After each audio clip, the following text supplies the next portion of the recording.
Silikiotis from the GUE Group. Κυρία Πιενκόφσκα, οι μικρομεσαίες επιχειρήσεις αποτελούν τη ραχοκαλιά της οικονομίας στην Ευρώπη. Πώς θα ενισχύσουμε τις μικρομεσαίες επιχειρήσεις όταν τα ήδη μειωμένα κονδύλια που δίνονται στον προπολογισμό του 2015 δέχονται περισσότερες περικοπές?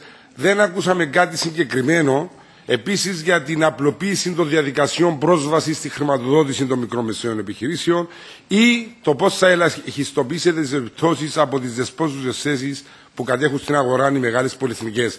Επίσης, μιλούμε για στήριξη της βιομηχανίας και δημιουργία νέων θέσεων εργασίας, αλλά δεν ακούσαμε στήριξη ιδιαίτερα του Νότου που βρίσκεται σε διαδικασία αναποβιομηχανοποίησης. Οι χώρες που βρίσκονται στο μνημόνιο βλέπουμε τις μικρομεσαίες επιχειρήσεις επίσης να χρεοκοπούν, όπως είναι για παράδειγμα στην Κύπρο. Και ένα τελευταίο ερώτημα. Έχετε αναφερθεί για την ανάγκη τόνωσης της ανταγωνιστικότητας.